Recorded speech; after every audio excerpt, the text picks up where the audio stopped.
Oke, Bu. Oke, saya mulai ya. Bismillahirrahmanirrahim. Assalamualaikum warahmatullahi wabarakatuh. Warahmatullahi wabarakatuh. Oke, selamat siang. Ya, selamat datang di kuliah metodologi penelitian. Terima kasih ya sebelumnya udah menyempatkan waktunya hadir pada hari ini. Semoga semuanya dalam keadaan sehat ya, meskipun kita sekarang sedang berpuasa. Baik, sebelum kita mulai, izinkan saya untuk share kontrak kuliah dulu ya. Saya share screen dulu sebentar ya.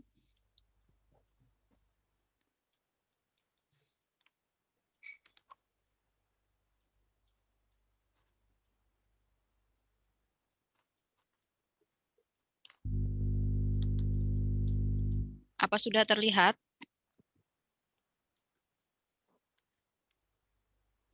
Belum, Bu. Masih loading ya. Nanti kalau udah Belum, muncul Bu. kabarin ya. Iya. Ya, Bu, masih loading. Sudah, Bu. Sudah terlihat. Oke. Sudah ada, Bu. Oke.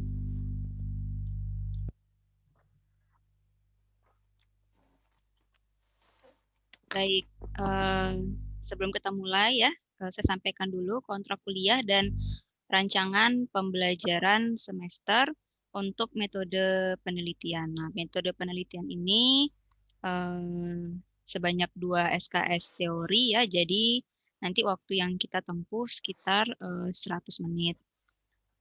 Perkenalkan, nama saya Apoteker Cynthia Rahmawati. Mungkin beberapa yang sudah bertemu dengan saya ya, yang belum bertemu, kenalkan saya Cynthia.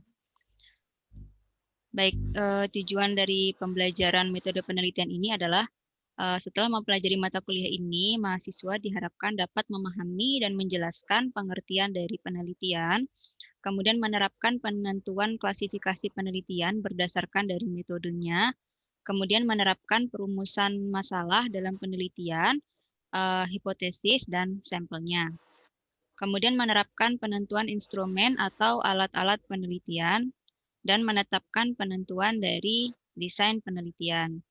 Dan di akhir perkuliahan nanti, diharapkan kalian dapat menerapkannya dengan pembuatan laporan penelitian ya, atau berupa proposal karya tulis ilmiah. Nah, kuliah metode penelitian ini merupakan mata kuliah prasyarat kalian bisa mengambil proposal karya tulis ilmiah ya. Jadi kalian harus lulus mata kuliah metode penelitian dengan nilai minimal C, baru semester depan kalian bisa mengambil proposal penelitian ya. Kalau kalian dapat nilai D atau E, terpaksa kalian harus mengulang dulu metode penelitian, baru boleh mengambil proposal penelitian atau proposal KTI. Jadi diharapkan kalian bisa serius ya dalam perkuliahan ini. Dan juga nanti setiap ada tugas juga diharapkan kalian bisa menyelesaikan. Jadi nanti produk akhir kita ini adalah berupa proposal penelitian ya.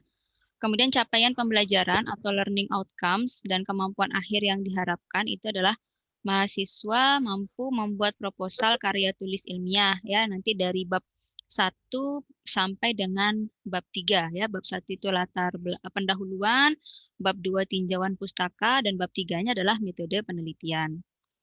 Kemudian mahasiswa mampu merumuskan masalah dan tujuan penelitian. Kemudian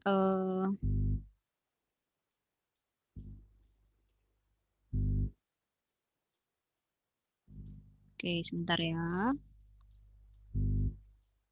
Mahasiswa mampu menentukan metode dan desain penelitian yang akan digunakan. Nah, ini untuk norma akademik yang diberlakukan pada perkuliahan diberikan pada kontrak perkuliahan yang meliputi yang pertama, kehadiran kuliah minimal 75% dari total pertemuan. Kemudian kegiatan pembelajaran dilaksanakan sesuai dengan jadwal dan jika terjadi perubahan ditetapkan bersama antara dosen dan mahasiswa. Jadi untuk kehadiran kuliah minimal 75% ini merupakan syarat ya dari universitas. Jadi kalian itu nanti boleh mengikuti UTS dan boleh mengikuti UAS jika kehadiran kalian itu minimal 75% ya. Kemudian toleransi 10 menit keterlambatan, tugas dikumpulkan sesuai dengan jadwal, dan tidak masuk kuliah karena sakit harus disertai surat keterangan dokter dan alasan lainnya, harus mengkonfirmasi ke dosen sebelum perkuliahan. Kemudian berpakaian sopan dan rapi selama perkuliahan. Kecurangan, apabila ada kecurangan akademik meliputi tanda tangan absen, UTS, UAS, akan diberikan sanksi akademik nilai 0 sesuai dengan aturan universitas. Untuk bobot penilaian itu untuk UTS 30%, UAS 30%, tugas 20%, kemudian untuk keaktifan 20%, sehingga totalnya nanti adalah 100% ya. Tapi tetap kalau kalian tidak mengikuti perkuliahan minimal 75% ya, maka kalian tidak akan bisa mendapatkan nilai UTS dan UAS ya, nanti nilainya akan menjadi E ya. Kemudian karena ini sekarang kita pelaksanaannya secara daring, maka tata tertib kuliah daringnya adalah sebagai berikut. Kuliah daring akan dilakukan menggunakan aplikasi Zoom atau Google Classroom atau WA Group atau Edlink atau mungkin nanti menggunakan Google Meet ya, tergantung. Nanti kita akan kesepakatannya bagaimana.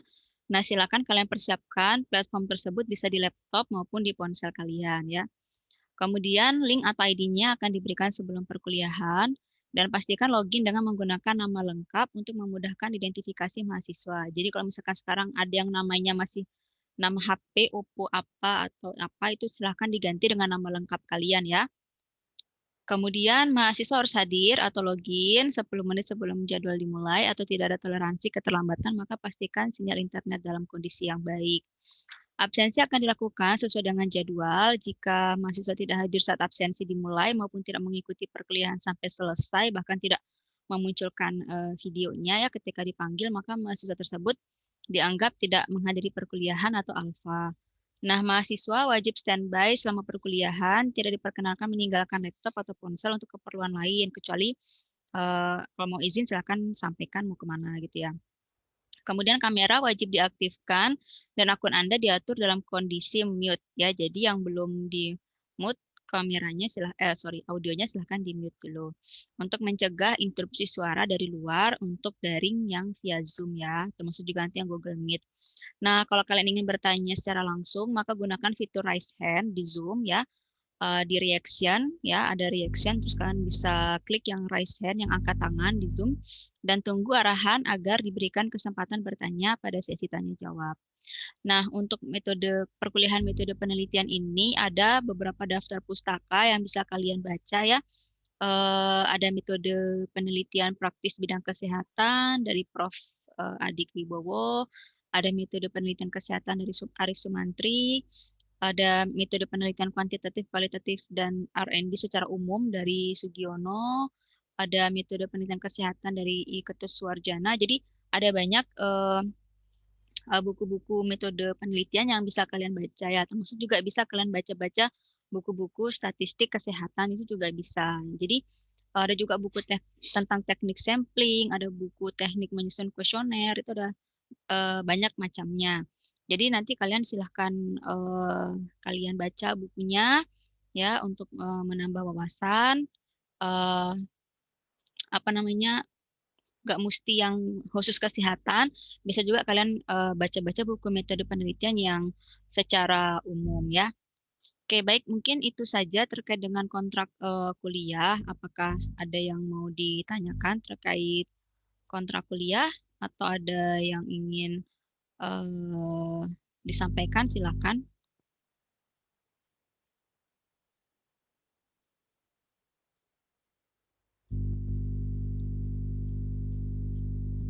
Nggak ada masalah dengan kontrak kuliahnya, pada setuju semua ya.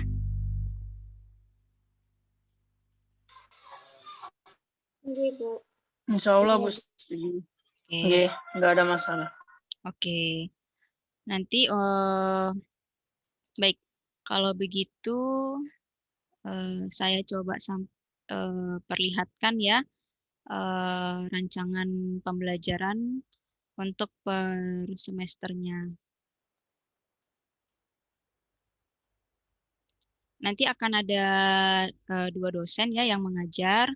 Itu ada yang pertemuan 1 sampai pertemuan 6 ini nanti dengan saya, kemudian nanti UTS, kemudian setelah UTS itu nanti dengan Pak Abdul ya. perkuliahannya.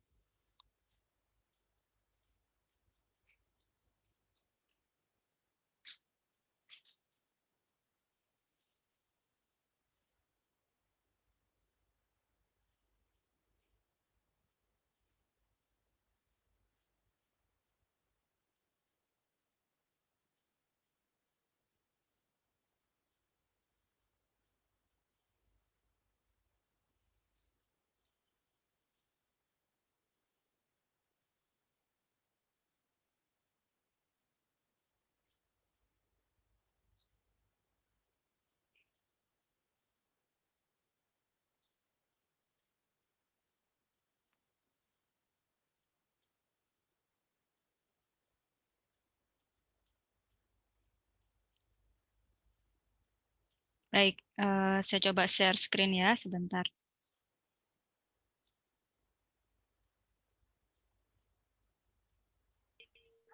Ya, Bu.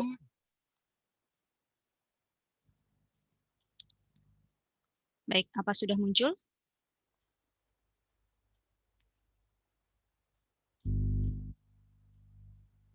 Masih loading, Bu. Sudah. Belum, Bu. Sudah, Bu. Sudah, baik. Pertemuan pertama ini ya, penyampaian kontrak kuliah dan RPS ya, serta nanti kita lanjutkan dengan perkuliahan terkait pengantar metode penelitian ya. Kemudian pertemuan kedua nanti tentang pendahuluan penelitian ya yang ada di bab 1.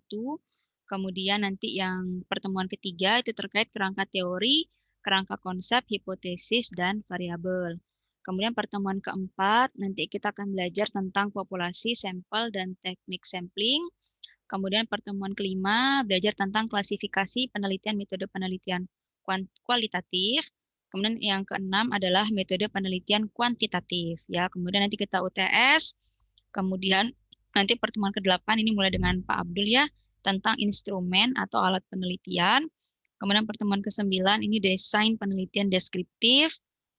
Yang ke-10 adalah korelasional dan kausal komparatif. Yang ke-11 desain penelitian analitik ya berupa observasional dan eksperimental. Kemudian pertemuan ke-12 adalah rencana analisis data. Kemudian pertemuan ke-13 itu adalah pembuatan laporan penelitian atau proposal karya tulis ilmiah. Kemudian kita lanjutkan dengan UAS ya. Jadi nanti goal akhir kalian itu adalah tugas akhir kalian itu adalah berupa karya tulis ilmiah, proposal karya tulis ilmiah gitu ya. Baik, ada yang mau ditanyakan terkait dengan rencana pembelajaran studinya? Atau kita lanjut ke perkuliahannya?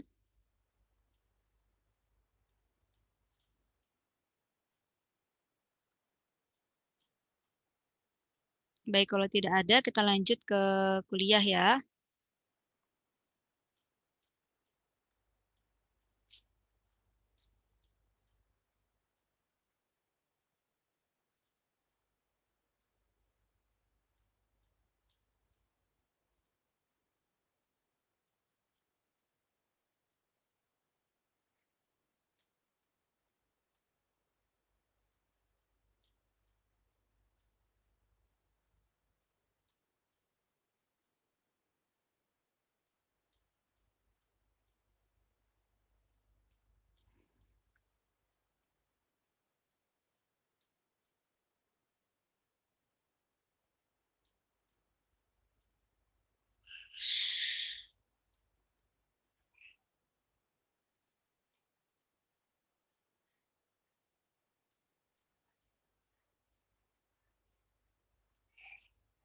Apakah sudah muncul ininya yang saya share? Belum muncul ya? Masih loading, Bu. Masih loading, Bu. Oke, sebentar ya. Saya coba ulangin lagi ya.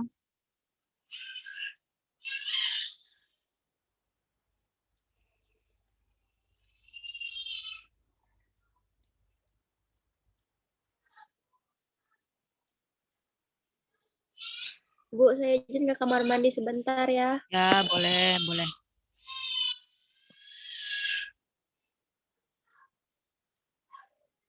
Belum kelihatan ya ininya? Share Belum, Bu. Masih loading, Bu. Masih loading, Bu. masih loading ya, sebentar ya. Masih nge-like mungkin.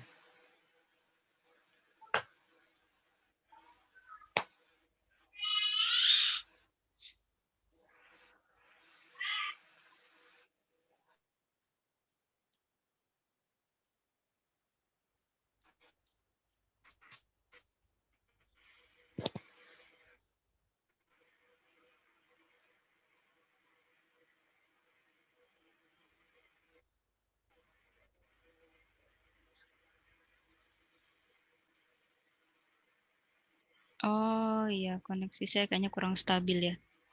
Baik, coba lagi ya.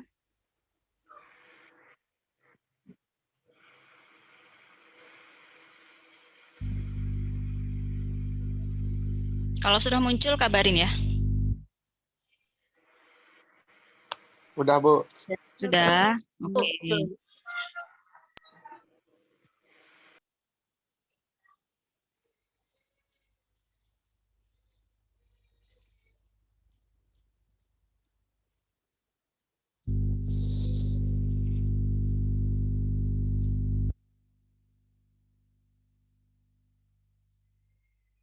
Baik, saya mulai ya.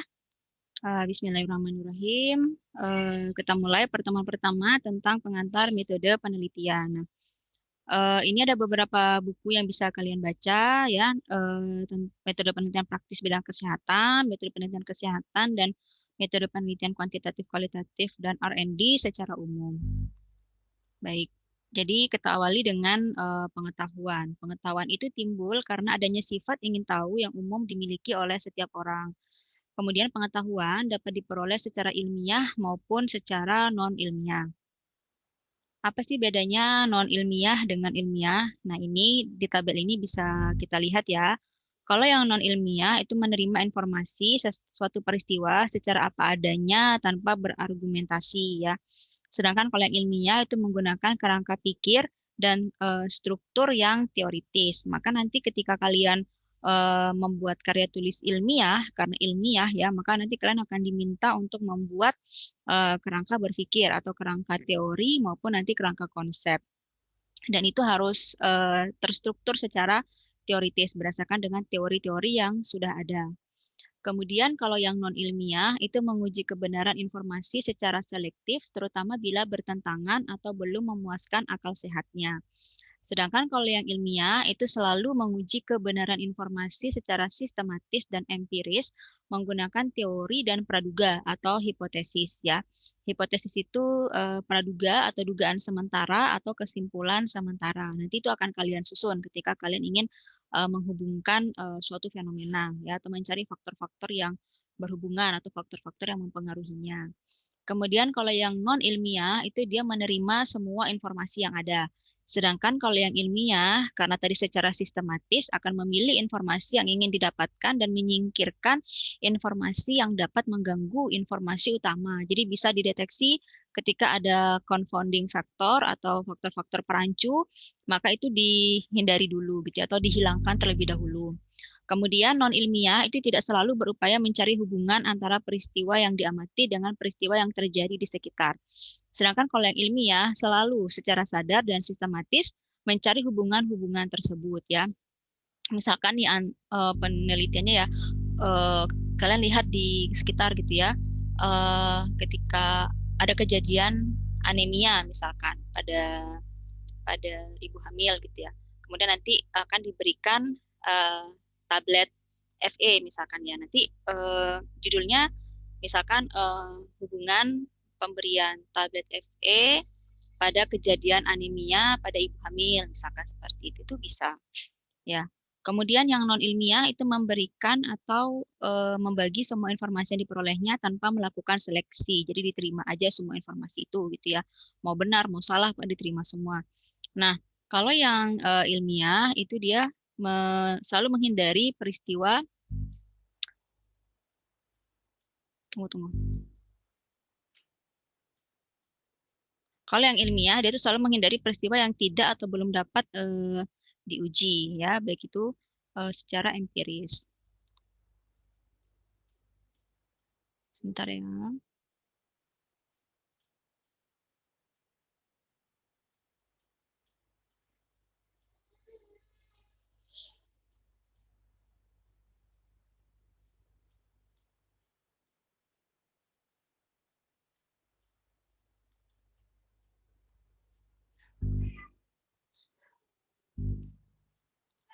Baik, sebentar ya, ini kita lanjut.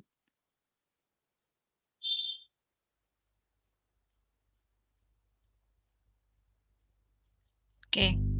Kemudian untuk yang ilmu ya, ilmu merupakan sekumpulan pengetahuan yang disusun secara sistematis. Kemudian ilmu ini adalah pengetahuan yang bersifat umum dan sistematik dan dapat disimpulkan dalil-dalil tertentu menurut kaidah yang umum. Nah, ilmu merupakan rangkaian kegiatan yang dilakukan oleh ilmuwan dalam usahanya untuk memperoleh pengetahuan yang benar atau disebut juga dengan kebenaran ilmiah. Ilmu juga merupakan suatu metode ilmiah, ya. Kemudian bagaimana ilmu dan pengetahuan? Pengetahuan itu memberikan sumbangan tentang hal-hal fenomena-fenomena baru yang belum diketahui oleh ilmu. Nah, pengetahuan didapatkan dari metode ilmiah yang berupaya mencari data dan fakta dari berbagai hubungan faktor suatu fenomena yang ingin diketahui kebenarannya. Nah, ilmu dapat dipandang sebagai produk akhir ya dari proses pencarian dari pengetahuan tadi. Kemudian penalaran ini merupakan suatu proses berpikir yang menghasilkan pengetahuan. Agar penalaran yang dilakukan mempunyai dasar kebenaran, maka dilakukan cara penarikan kesimpulan dengan dua cara, yaitu metode penalaran deduktif dan induktif. Nah, mungkin dua ini pernah kalian pelajari ya di bahasa Indonesia. Nah, untuk yang deduktif itu dari asumsi-asumsi umum ke asumsi khusus. Disebut juga silogisme kategorik yang disusun oleh dua buah pernyataan dan sebuah kesimpulan. Silogisme kategorik terdiri dari 3 bagian, yaitu ada premis mayor, pernyataan yang sifat hubungan kebenarannya sudah terbukti dengan sendirinya. Contoh, semua manusia berisiko jatuh sakit. Ini benar kan? Nggak ada manusia yang nggak berisiko jatuh sakit ya. Kemudian premis minornya adalah peristiwa yang berhubungan dengan premis mayor. Contoh, kelompok orang miskin adalah manusia. Maka kesimpulannya adalah dari hubungan logis antara premis mayor dan minor diperoleh kesimpulan yang kebenarannya tidak dapat dibantah. Contohnya adalah kelompok orang miskin berisiko jatuh sakit. Nah, untuk yang induktif ini adalah kebalikan dari yang deduktif tadi ya. Data dan fakta dicari dan dikumpulkan dari berbagai peristiwa yang bersifat khusus, kemudian ditarik kesimpulan secara umum. Nah, kalau biasanya itu lebih banyak metode penalaran yang deduktif ya. Kemudian untuk metode penelitian, ini merupakan cara ilmiah untuk mendapatkan data dengan tujuan dan kegunaan tertentu. Nah, apa sih cara ilmiah? Ini merupakan kegiatan penelitian yang didasari dengan ciri-ciri keilmuan. Ada 3 ciri-ciri keilmuan. Yang pertama rasional, yang kedua empiris, yang ketiga sistematis. Nah, rasional ini maksudnya adalah kegiatan penelitian dilakukan dengan cara-cara yang masuk akal, yang terjangkau oleh pemikiran manusia gitu ya, bukan hal-hal yang goib atau hal-hal yang di luar nalar ya. Kemudian empiris ini merupakan yang dapat diamati oleh indera manusia ya, dapat dilihat oleh indera manusia, dapat diamati oleh indera manusia sehingga orang lain dapat mengamati dan mengetahui cara yang digunakan. Kemudian sistematis ini adalah proses penelitian menggunakan langkah tertentu yang logis. Maka nanti ketika kalian menyusun proposal karya tulis ilmiah, kalian diharapkan memenuhi 3 syarat ini ya, rasional, empiris, dan sistematis. Sistematis itu nanti kalian akan diminta membuat kerangka teori atau kerangka konsep, kemudian nanti juga akan diminta untuk membuat alur penelitian. Nah, dari alur ini kita tahu apakah yang kalian kerjakan itu sudah tersistematis atau tidak. Kemudian data penelitian ini adalah data empiris ya atau teramati yang mempunyai kriteria yang valid. Valid ini merupakan derajat ketepatan antara data yang sesungguhnya terjadi pada objek dengan data yang dikumpulkan oleh peneliti ya. Misalkan kalian itu mau penelitian untuk pasien pneumonia misalkan atau pasien COVID ya, sekarang yang paling COVID ya. Kalian mau penelitian tentang pasien COVID. Nah, pasien COVID yang ada di rumah sakit X di Mataram atau di NTB itu ada sekitar 1.000 pasien misalkan di tahun 2020. Nah, kemudian karena kalian mau penelitian tentang pasien COVID tapi kalian terbatas oleh waktu, dana, dan tenaga, kalian nggak bisa nih ngambil yang 1000 pasien itu gitu. Maka kalian lakukan sampling. Nah, dari teknik sampling yang kalian lakukan, ternyata diperoleh sampel yang kalian butuhkan itu adalah 100 pasien misalnya. Nah, maka 100 pasien itu haruslah pasien yang valid ya, pasien yang benar-benar bisa mewakili kondisi dari si 1000 pasien tadi gitu ya. Kemudian valid juga itu bisa terkait juga dengan alat yang kalian gunakan atau alat atau instrumen yang kalian gunakan. Misalkan kalian menggunakan alat-alat yang ada di lab, maka alat-alat yang di lab itu harus teruji, harus benar-benar valid ya, validitasnya sudah teruji gitu. Karena kalau sampai tidak valid, jangan-jangan antara pengukuran yang satu dengan pengukuran yang lainnya itu bisa berbeda hasilnya. Maka harus pastikan dia valid alat yang digunakan di lab. Jangan sampai nanti kalian ukur misalkan 100 mili menggunakan gelas ukur gitu ya, atau gelas ukur, tapi ternyata nanti hasilnya berbeda ketika kalian mengukur lagi kedua kali itu nggak sama gitu ya. Jadi harus dia valid. Kalau menggunakan kuesioner ya, misalkan kalian mau penelitian yang komunitas klinis, maka kuesioner itu juga harus valid ya. Nanti ada cara secara statistiknya untuk menguji validitasnya. Nah, untuk mendapatkan data yang valid, data yang telah terkumpul diuji validitasnya dengan uji reliabilitas dan objektivitas. Nanti ini akan kita bahas ya. Kemungkinan akan dibahas secara teori saja di Metopen, tapi nanti lebih mendalam lagi akan kita bahas di biostatistika. Nah, jika data reliable dan objektif, maka data tersebut cenderung akan valid ya. Kemudian instrumen penelitian. Nah, instrumen penelitian ini adalah alat ya. Instrumen itu alat pengumpul data yang dapat berbentuk tes, angket atau kuesioner, bisa berupa pedoman wawancara atau pedoman observasi ataupun alat-alat yang ada di laboratorium yang kalian gunakan untuk mengumpulkan data. Pokoknya apapun alat yang kalian gunakan untuk mengumpulkan data itu namanya instrumen. Nah, sebelum instrumen digunakan untuk pengumpulan data, instrumen penelitian harus terlebih dahulu diuji validitas dan reliabilitasnya, seperti yang saya sudah sampaikan tadi ya. Kemudian reliable atau derajat konsistensi atau keajegan data dalam interval waktu tertentu. Jadi walaupun diulang berkali-kali, dia tetap konsisten atau reliable. Kemudian objektif, ini kesepakatan antar banyak orang ya, tidak subjektif ya, tapi dia objektif. Nah, data contohnya ya, ada data reliable tapi belum tentu valid ya. Artinya adalah datanya itu terlihat reliable, terlihat konsisten, tetapi sebenarnya tidak valid. Misal karena misalkan respondennya itu dia berbohong atau menyatakan secara berbohong atau tidak benar ya apa yang dia sampaikan.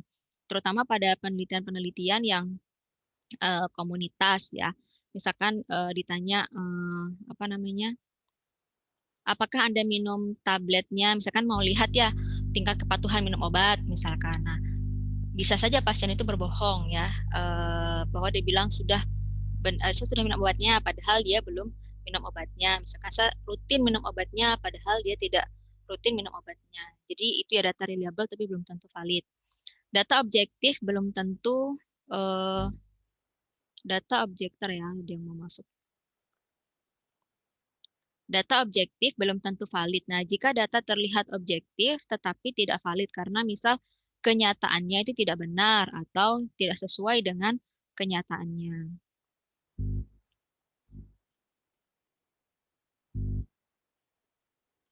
Nah, tahapan dari metode penelitian ya, yang pertama menemukan masalah penelitian. Jadi nanti kan kalian tentunya karena kalian akan menyusun bab 1, 2, dan 3, itu nggak bisa tersusun kalau kalian belum tahu judulnya apa gitu ya. Jadi nanti kalian akan diminta untuk menemukan judul penelitian apa yang mau kalian lakukan. Nah, caranya bagaimana? Yang pertama, kalian temukan dulu masalah penelitian. Kalian lihat dulu nih, sekarang atau saat ini, apa sih yang sedang booming atau apa sih yang sedang isu-isu apa sih yang sedang banyak diperbincangkan orang yang terkait dengan kesehatan atau yang terkait dengan farmasi ya. Mungkin sekarang gampangnya adalah tentang COVID-19 ya, karena kita kan sekarang dalam masalah pandemi COVID-19. Nah, itu misalkan itu kalian sudah temuin kasusnya.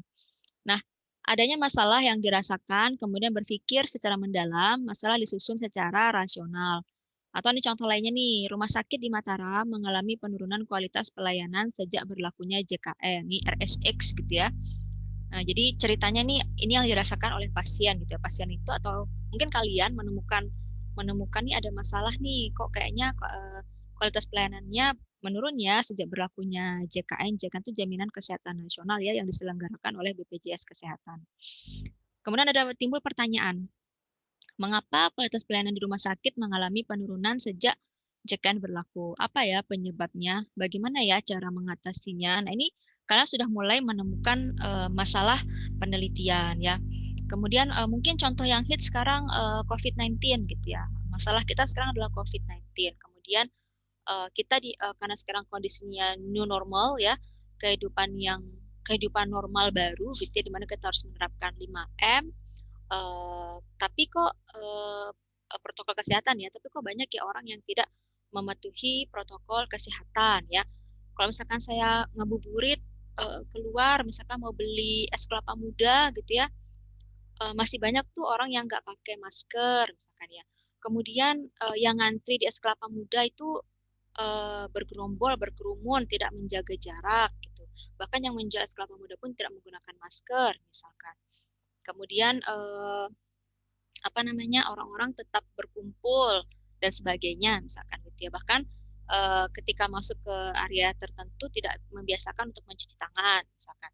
Nah, itu kan masalah yang kalian lihat gitu ya, masalah yang kalian amati, masalah yang kalian rasakan. Nah, itu merupakan proses kalian dalam menemukan masalah ya. Kemudian kalian mulai menyusun kerangka permasalahan. Beberapa fakta permasalahan yang saling berhubungan membentuk kerangka permasalahan. Contoh, terlihat bahwa ini contohnya balik lagi yang ke tadi ya, yang ke JKN tadi ya. Terlihat bahwa ternyata jumlah tenaga medis dan non medis rumah sakit tidak sebanding dengan jumlah kunjungan peserta JKN yang terus meningkat. Ada juga permasalahan lainnya yaitu adalah jumlah obat yang terbatas. Oh, ternyata bisa juga kalian menemukan faktor-faktor lainnya ketika kalian melakukan penelitian pendahuluan.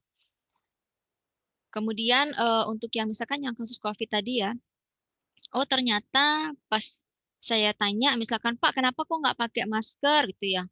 Ngapain saya pakai masker? Saya nggak percaya COVID itu ada. Oh berarti masalahnya adalah ada masyarakat yang tidak percaya dengan COVID-19 misalkan. Kemudian kenapa kok nggak pakai masker? Saya lupa. Misalkan ada faktor-faktor ketidakpatuhan untuk melakukan protokol kesehatan misalkan seperti itu. Jadi kalian gali informasi itu apa kira-kira masalahnya. Kemudian tahap selanjutnya adalah pengajuan hipotesis dengan menyusun kerangka permasalahan yang menggambarkan hubungan faktor-faktor yang diduga terlibat tadi dalam hubungan sebab akibat. Nah, kerangka permasalahan ini masih bersifat sementara ya. Jadi dugaan sementara gitu dan harus diuji kebenaran hubungannya dengan melakukan penelitian nantinya ya. Contoh nih, kualitas pelayanan kesehatan di Rumah Sakit Mataram melibatkan faktor jumlah tenaga medis, tenaga non-medis, jumlah obat yang tersedia, jumlah kunjungan pasien, dan harus dijelaskan bagaimana hubungan faktor-faktor tersebut terhadap kualitas pelayanan kesehatan di rumah sakit. Berhubungan atau tidak ada hubungan antara faktor-faktor masalah tadi gitu ya, dengan penurunan kualitas rumah sakit. Ada perbedaan atau tidak ada perbedaan. Ya, itu kira-kira contoh ininya. Kemudian kalian bikin hipotesisnya ya. Tadi kan baru merangkai ya, sekarang benar-benar dibikin hipotesisnya atau kesimpulan sementaranya. Nah, masing-masing hubungan antara setiap faktor dengan penurunan kualitas pelayanan di rumah sakit ini merupakan hipotesis ya. Hipotesis merupakan kerangka pemikiran sementara yang menjelaskan hubungan antara berbagai faktor yang membentuk kerangka permasalahan. Nah, hipotesis disusun berdasarkan penalaran yang logis dan rasional, yaitu melalui penalaran deduktif yang didasarkan kepada premis sebelumnya telah diketahui secara ilmiah. Nah, contoh hipotesisnya adalah kualitas pelayanan kesehatan rumah sakit di Mataram, rumah sakit X di Mataram ya, berhubungan dengan jumlah tenaga medis yang memberikan pelayanan kesehatan. Nah, dugaan kalian itu ini gitu loh. Kualitas pelayanannya itu naik turunnya itu berhubungan dengan jumlah tenaga medis yang ada di rumah sakit. Atau misalkan pada kasus COVID-19 ya, misalkan kalian mau tahu hubungan antara pengetahuannya tentang COVID-19 dengan perilakunya untuk mematuhi protokol kesehatan. Kira-kira kalau dia pengetahuannya, mana sih tingkat pengetahuan masyarakat ini baik atau cukup atau buruk gitu. Nah, kategori pengetahuannya itu berhubungan nggak sih pengetahuannya dia itu dengan tingkat kepatuhannya untuk mematuhi protokol kesehatan. Jangan-jangan karena pengetahuannya kurang nih, makanya dia pasti masyarakat ini banyak yang tidak mematuhi protokol kesehatan. Itu misalkan dugaan kalian ya. Atau jangan-jangan nggak ada hubungannya antara pengetahuan dengan tingkat kepatuhan. Mau dia pengetahuannya baik, tetap aja dia tidak mematuhi protokol kesehatan. Contohnya seperti itu ya. Ya, ketika kalian membuat hipotesis. Nah, ketika hipotesis sudah kalian buat, kemudian kalian buktikan hipotesis tadi. Membuktikannya dengan cara ilmiah, ya, yaitu dengan melakukan penelitian, ya, dengan menggunakan metode ilmiah.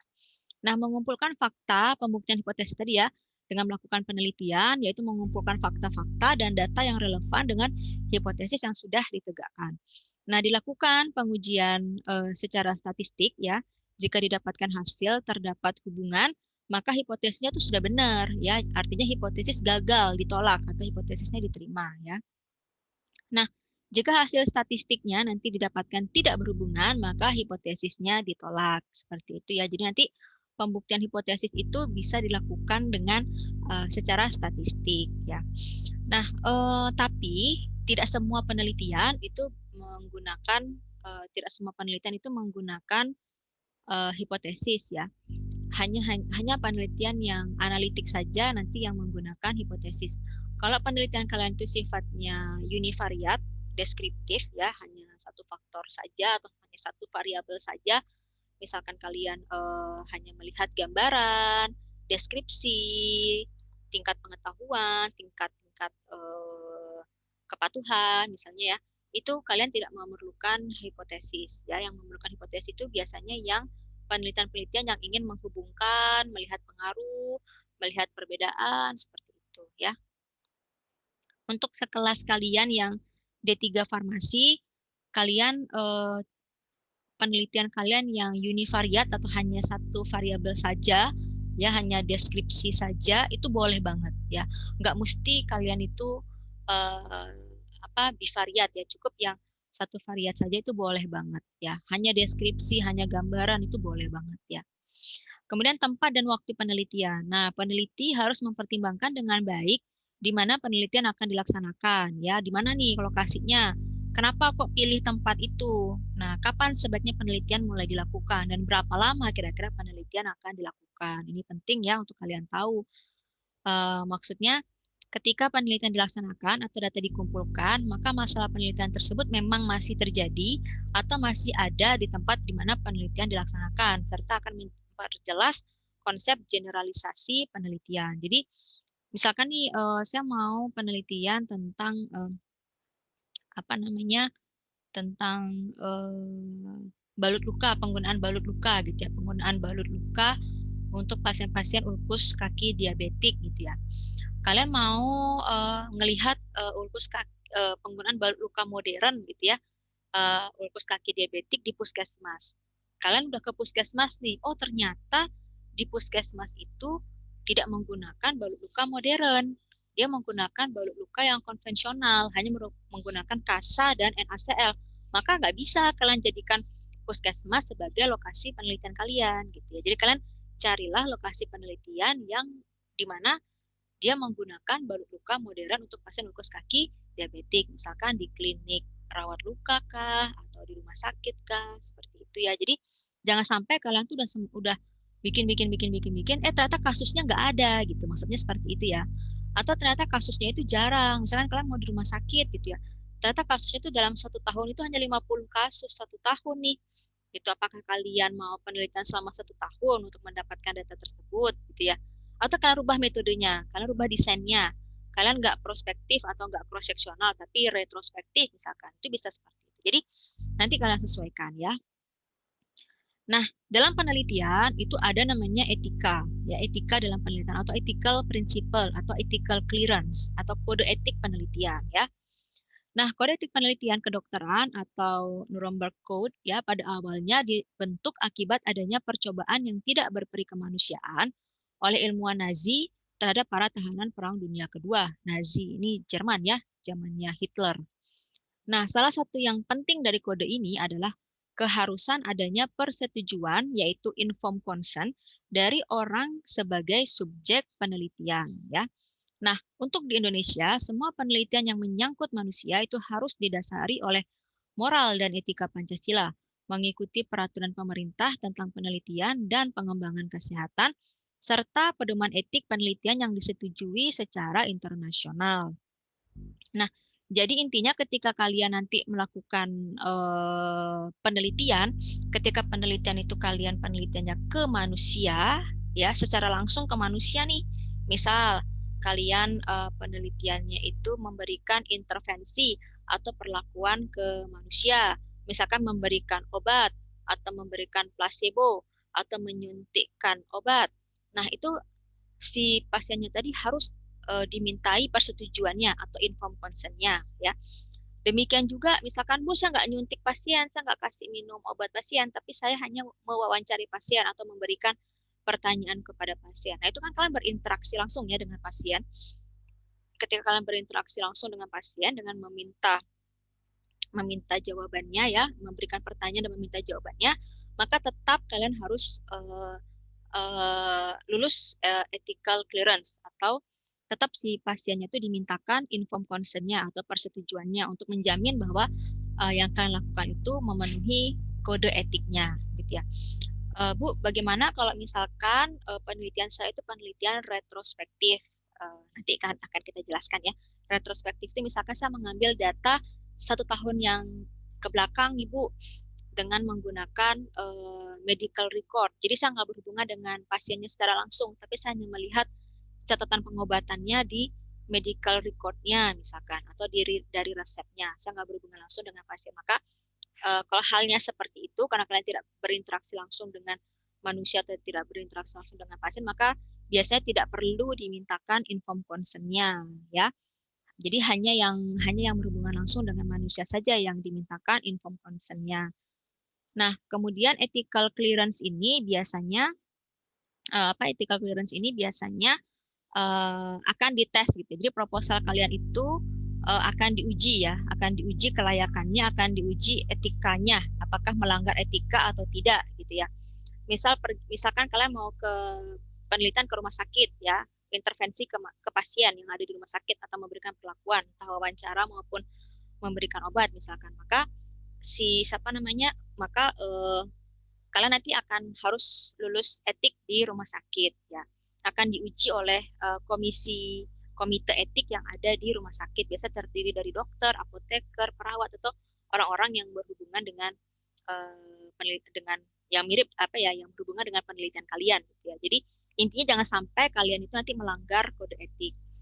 Atau misalkan kalian nggak di rumah sakit, tapi kalian penelitiannya di puskesmas atau penelitiannya di masyarakat, di lingkungan masyarakat ya, minta mengisi kuesioner atau wawancara, maka itu nanti bisa kalian urus ethical clearance-nya di kampus ya.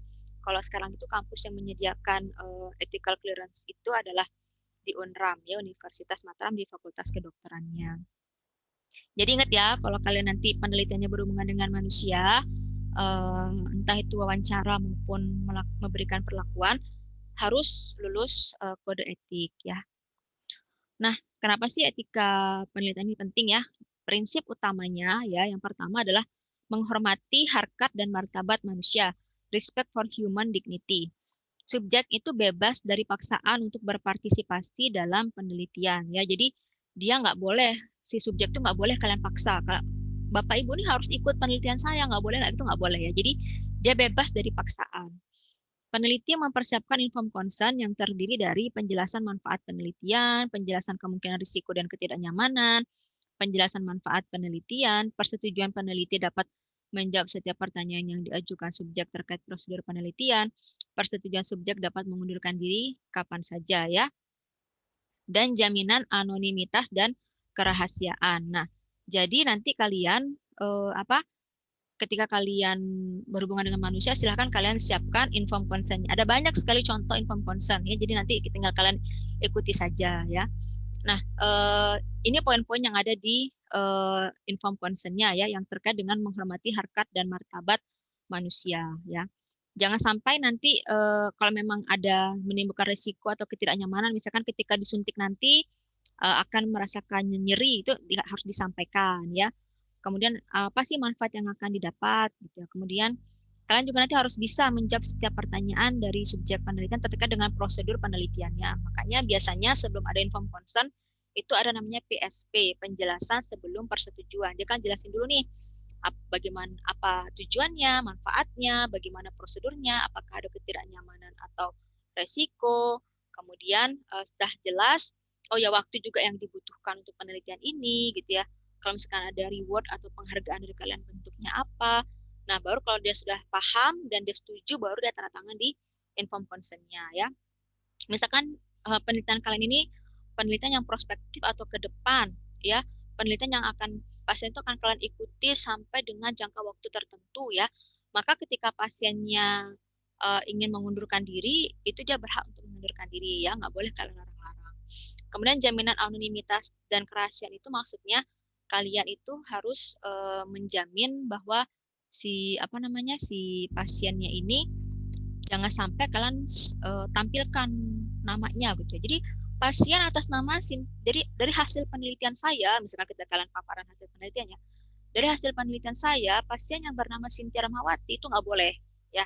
Jadi kan harus anonimitas ya, misalkan dengan inisial atau dengan kode. Jadi nggak boleh kalian beberkan gitu ya identitasnya.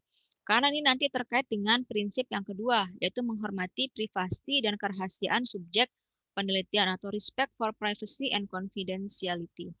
Peneliti tidak boleh menampilkan informasi mengenai identitas, baik nama maupun alamat asal subjek dalam kuesioner dan alat ukur apapun ya. Apalagi jangan sampai kalian tampilkan di laporan penelitian kalian, itu jangan ya, nggak boleh. Peneliti dapat menggunakan coding atau inisial atau identification number sebagai pengganti identitas responden. Misalkan nama pasiennya Cynthia Rahmawati, maka kalian berikan kode CR gitu ya. Atau nggak pakai inisial, tapi Cynthia Rahmawati itu kodenya adalah 01 misalkan, itu boleh. Jadi jangan sampai kalian tampilkan identitas aslinya itu ke penelitian kalian ya. Kemudian prinsip utama etika penelitian yang ketiga adalah keadilan dan inklusivitas, respect for justice and inclusiveness. Ini prinsip keterbukaan atau kejelasan prosedur penelitian. Jangan sampai ada prosedur yang kalian tutup-tutupi ya, harus jelas disampaikan semuanya.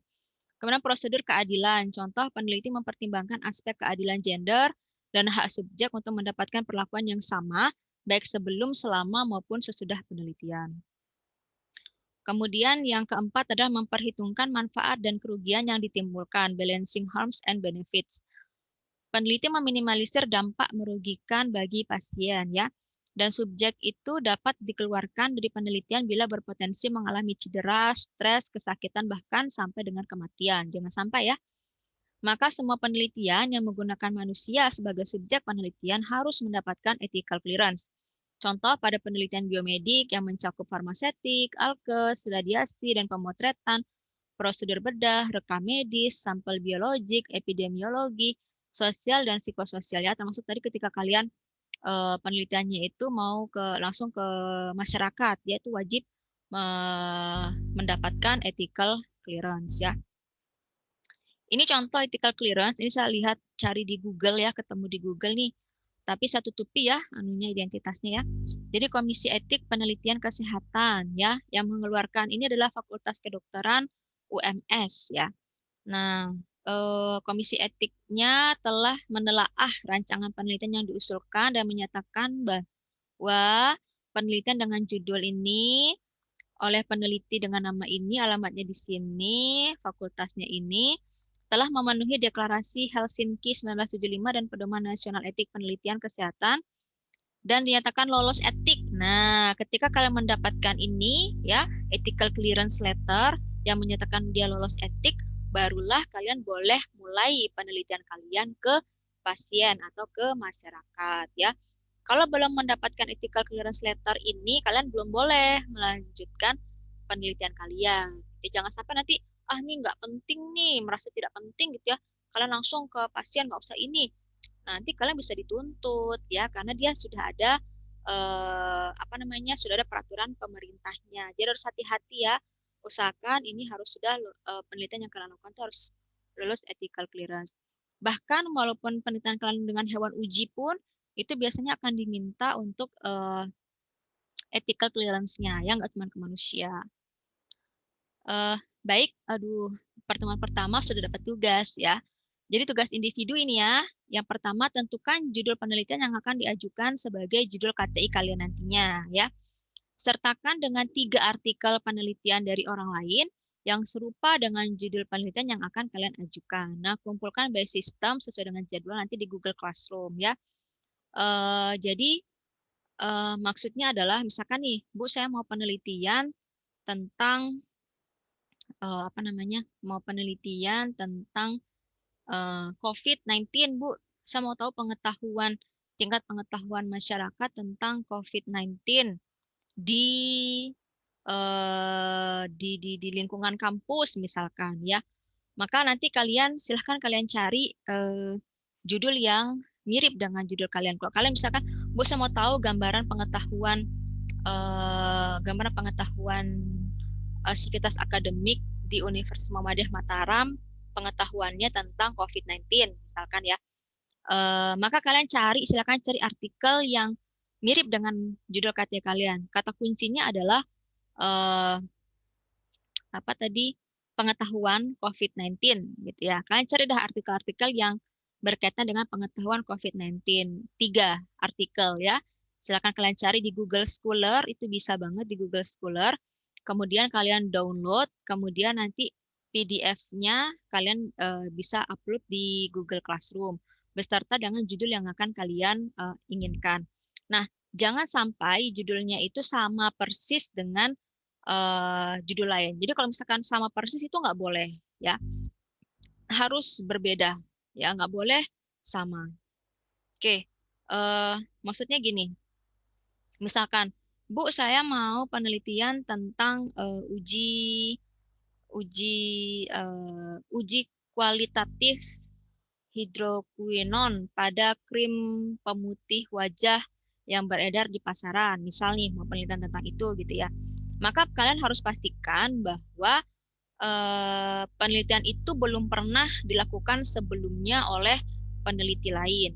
Ya, kalaupun sudah pernah dilakukan oleh peneliti lain, silahkan kalian cari pembedanya apa dengan penelitian kalian. Misal, kalau penelitian sebelumnya itu sudah menggunakan metode KLT, kalau penelitian saya maunya dengan menggunakan spektrofotometri, misalkan, itu boleh, ya. Tapi nggak boleh kalau sama persis itu nggak boleh. Apalagi kalau sudah pernah dilakukan sebelumnya oleh orang lain, itu nggak boleh, ya. Misalkan, Bu, saya mau lihat profil penyimpanan vaksin COVID-19 di instalasi farmasi Kota Mataram, ya, di Dinas Kesehatan Kota Mataram. Kalau belum pernah dilakukan, silahkan kalian lakukan. Tapi kalau misalkan sudah pernah dilakukan, ya nggak boleh kalian lakukan lagi gitu loh, karena kan sudah pernah dilakukan sebelumnya oleh orang lain. Nanti kalian akan dikira plagiat kalau kalian mengikuti lagi. Silakan cari tempat lain. Oh, di IFK Kota Mataram sudah pernah, tapi di instalasi farmasi Praya Lombok Tengah itu belum pernah dilakukan. Ya silahkan kalian lakukan di Lombok Tengah misalkan.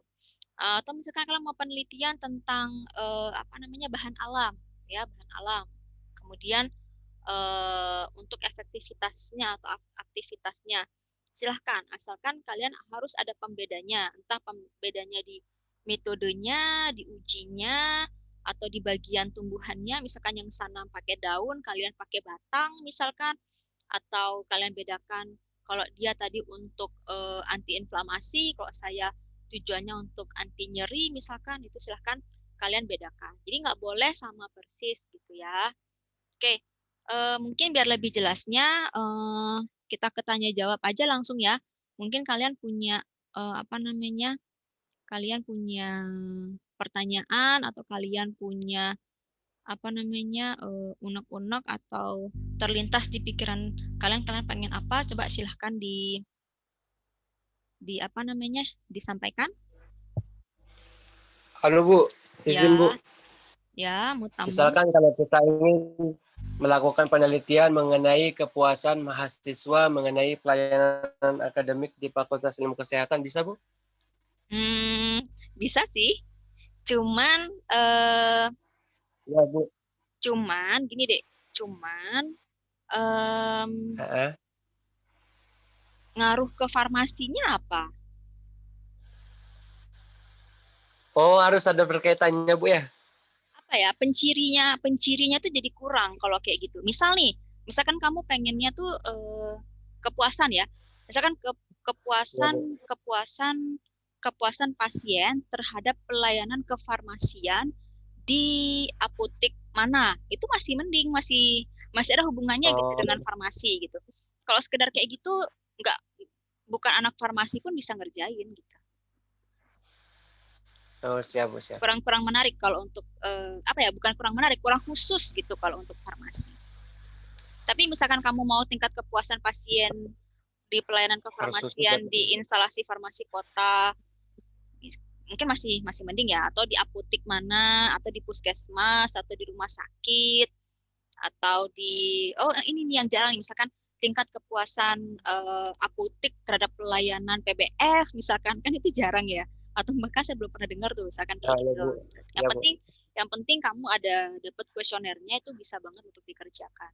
Cuman kalau yang tadi tingkat kepuasan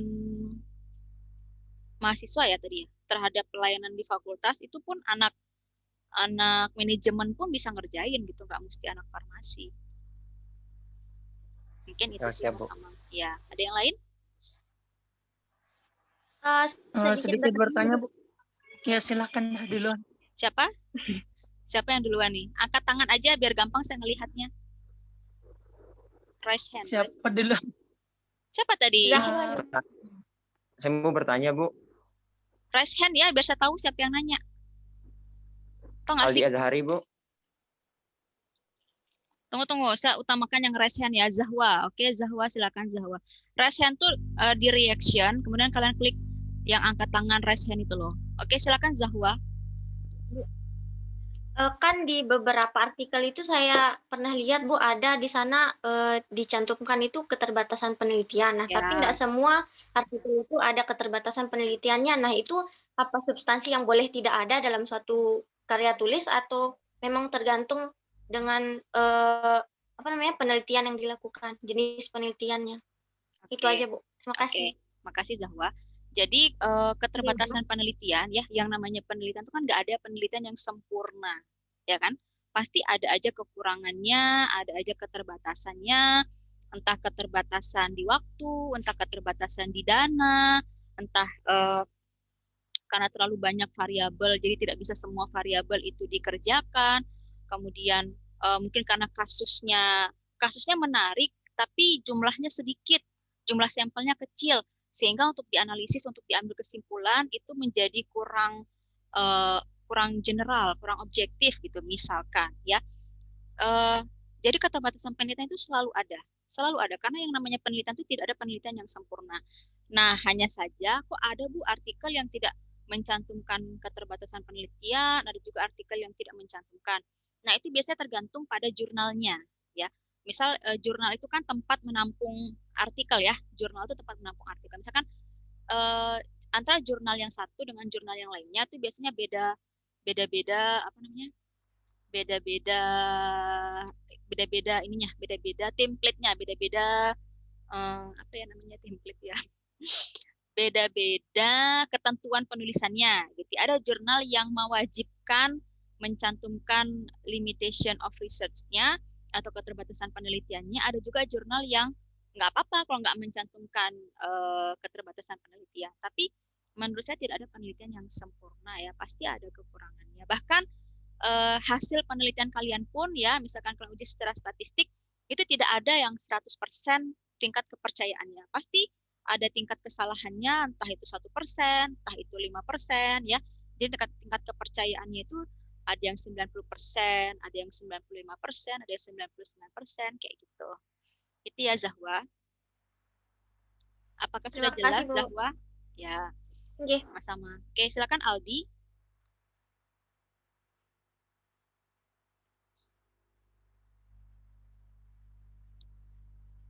Aldi, jadi mau nanya nggak Aldi? Bu. Ya. Jadi Bu. Mohon maaf Bu, tanya. Mungkin tadi ya. saya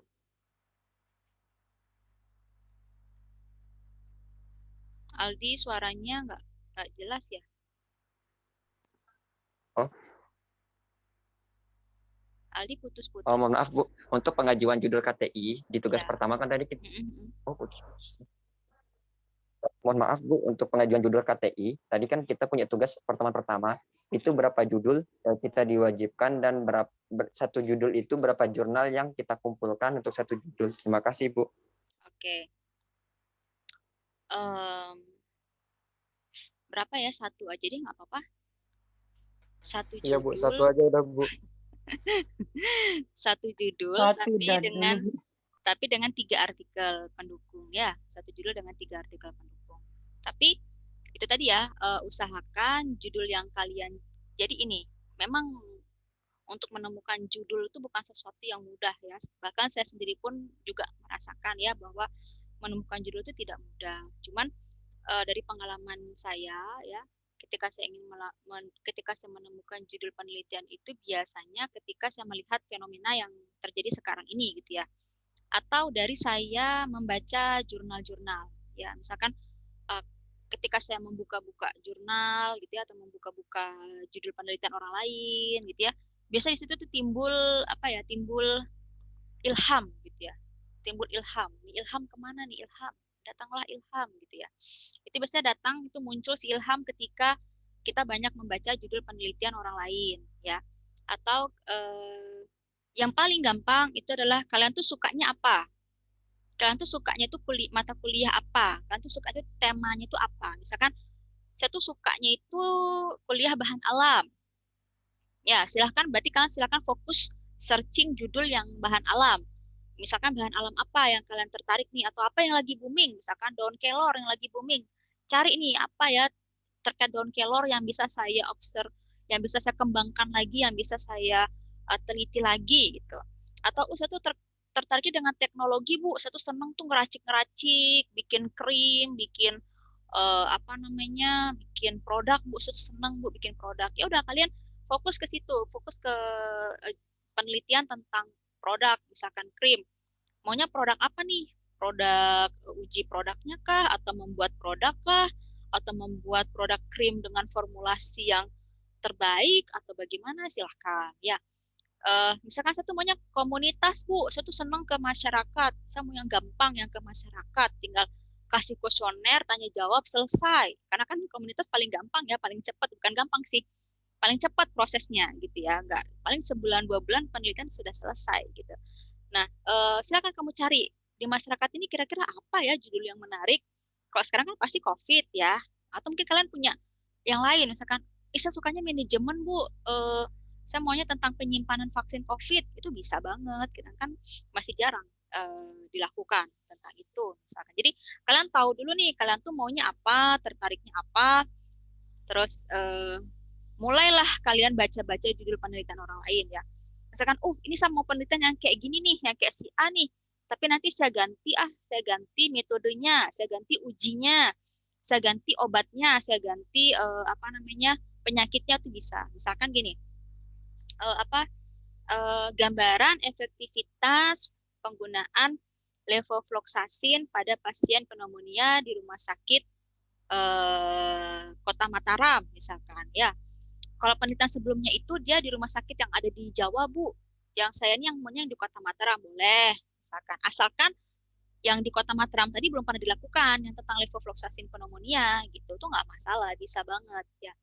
Misalkan Bu, saya mau tentang gambaran biaya Bu, gambaran biaya COVID-19.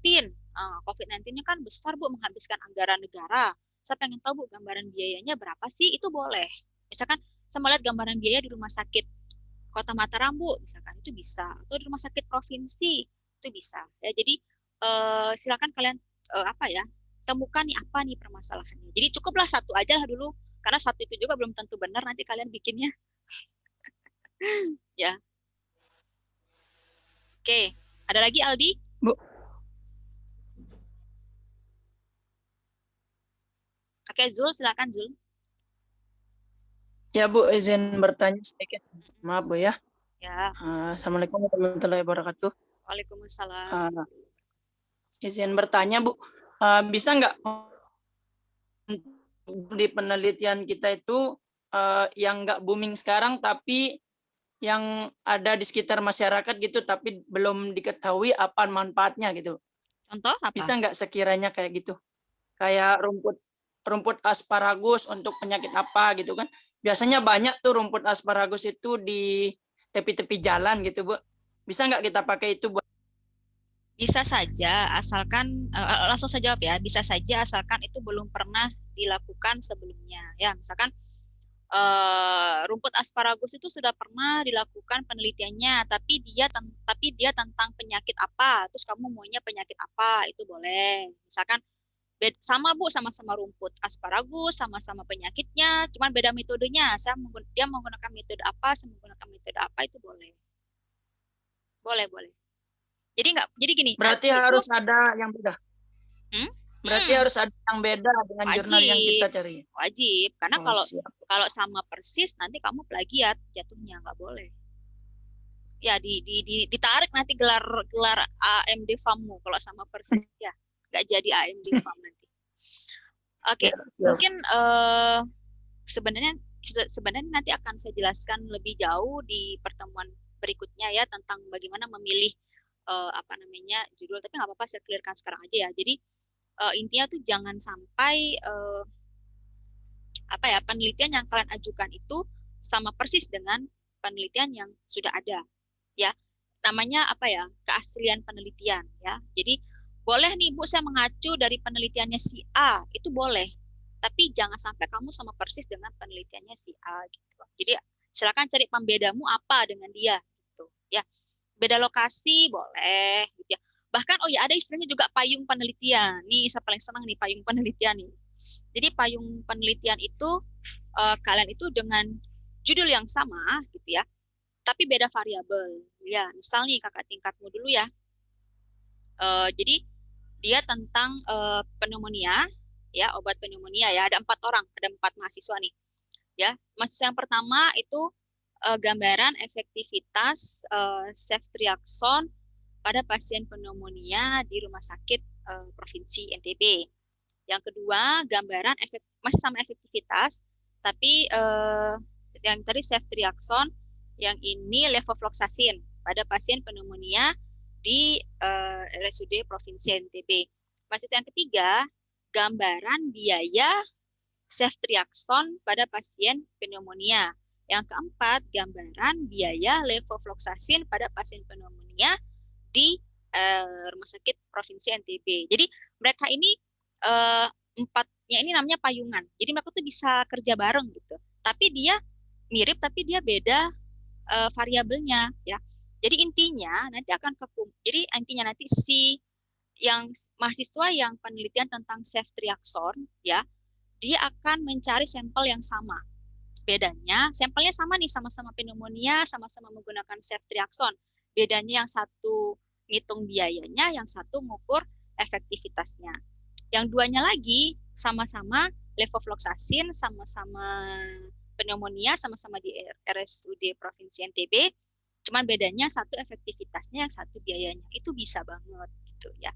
Jadi bisa kerjanya bareng-bareng. Nah, kalau yang sekarang ini payungan juga nih tentang COVID-19 ya. Kakak tingkat yang satu itu tentang gambaran gambaran pengetahuan COVID-19. Yang satu gambaran perilakunya, yang satu persepsinya, yang satu sikapnya. Itu bisa banget. Jadi di sivitas akademika yang ada di umat sini ya, baik itu dosen, karyawan maupun mahasiswa, itu bisa banget. Jadi mereka berlima ini sampelnya sampelnya sama, cuman yang membedakan itu adalah nanti pertanyaannya. Yang satu tentang pengetahuan, yang satu perilaku, yang satu sikap, yang satu persepsi dan sebagainya. Itu bisa banget. Ya. Yang bahan alam pun bisa banget payungan kayak gitu. Jadi misalkan yang satu tentang daunnya, yang satu batangnya, yang satu akarnya, yang satu bunganya, itu bisa banget.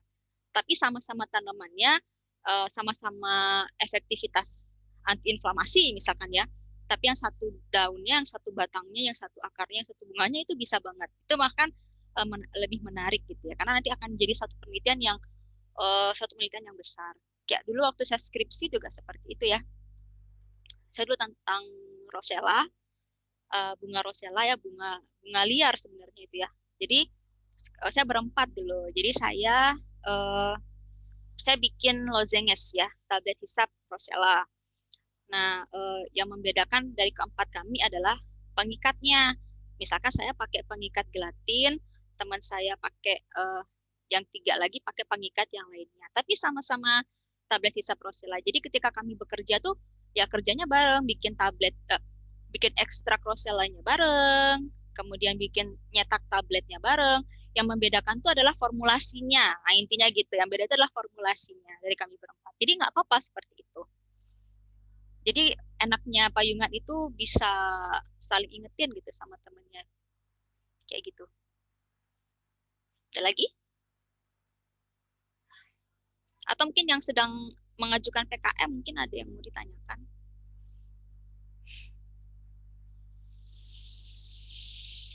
Tidak adakah?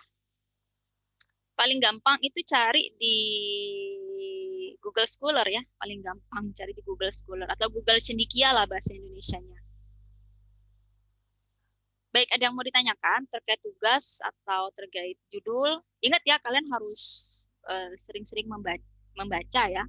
Mungkin sekarang masih buntu, Bu, karena belum makan puasa. Nanti habis buka puasa, habis taraweh, silakan kalian lagi udah segar gitu ya, silakan kalian buka-buka Google Scholar ya, searching contoh-contoh judul penelitian orang lain ya. Dikumpulkannya minggu depan ya, sehari sebelum perkuliahan biar bisa saya baca dulu. Baik, ada yang mau ditanyakan lagi? Kalau nggak ada, saya tutup nih kuliahnya. Mungkin cukup, Bu. Cukup ya, lemes banget kayaknya tuh si Cukup Mutamam. mungkin. Belum Nggak Puasa, sahur Bu. nggak sahur Mutamam kayaknya nih. puasa, Bu. Nyusul nih seger-seger nggak puasa mungkin. Seuzon kamu, dosa kamu, Mutamam. Minta maaf dulu sama temennya. Bercanda, Bu. Iya sudah kalau gitu. Bahaya Tamam ini. Absen ya. Lupa absen. Oh iya, Bu. Ya udah saya tutup tadi. Tunggu ya.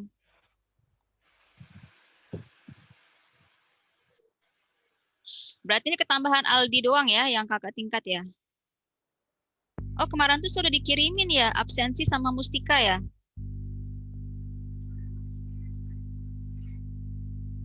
Mustika. Ya, Bu. Kemarin ada kirim absensi ya. Ibu sudah kemarin. Oke, saya baca ya absensinya. Aldi, namamu kok nggak ada di absensi ini, Aldi? Ini belum ke anunya, ke PJ-nya kemarin itu minta ke salah satu dari teman yang Kamu udah ngisi KRS? kapan saya masukin KRS semuanya, Bu. Jangan sampai nanti kamu ikut kuliah, Sudah, Bu. ternyata belum ngisi KRS, nanti sia-sia, percuma nanti ya. Sudah, Oke, saya Bu. absen ya. Sudah Oke. aktif, Kak. Sudah, Bu, sudah. Oke. Mustika, ada tadi ya? Ada, Bu. Mutamam, ada tadi. Mira ada. Hadir, Bu. Nahdatain, Hadir, Bu. Niwayan Eka ada ya. Niwayan Eka tadi ada, mungkin keluar ya. Ada, tapi dia keluar sendiri katanya. Ada Bu, tapi Ya. dia keluar sendiri. Purwati Ningsih, Hadir, Bu. Rafli, Hadir, Bu. Riniwati, Hadir, Bu. Siti Suraya. Benar ya Siti Suraya? Mana Siti Suraya? Tadi ada dia, Bu. Oh ada di Itu. bawah. Siti Wardia ada. Suryadi ada. Tamara. Mana Tamara? Dia hadir. Kenapa Tamara? Dia hadir tadi. Oke. Terus Tajidul Dia sama kayak Tajidul Hayat, Hadir. Fira Yunia, Hadir, Bu. Variantini, Hadir, Bu. Wina, Hadir, Bu. Yulia, Yuni, Hadir, Bu. Hadir, Bu. Yusri, Hadir, Bu. Zahwa hadir tadi ya. Hadir, Bu. Zul hadir, Lina. Lina Nur Aziza. Kakak tingkat nggak ada? Kelas A dia, Bu.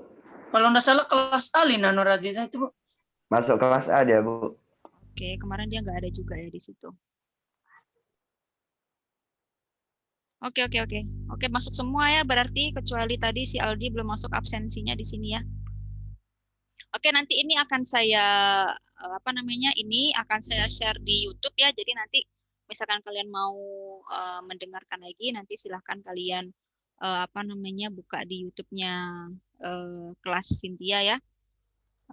Materi-materi juga nanti akan saya share di sana. Nanti bisa kalian baca-baca ulang ya. Baik, mungkin itu saja ya. Kalau tidak ada pertanyaan lagi, saya tutup perkuliahannya. Selamat berbuka puasa nanti maghrib. Ya, baik. Saya tutup ya. Makasih banyak ya atas perhatian dan waktunya. Mohon maaf kalau ada kekurangan dan salah-salah kata ya. Semangat berpuasa. Saya tutup. Terima kasih banyak. Alhamdulillahirrahmanirrahim. Wassalamualaikum warahmatullahi wabarakatuh. Waalaikumsalam. Waalaikumsalam warahmatullahi wabarakatuh. Ya, selamat sore. Sore, Bu. juga, Bu. Sore.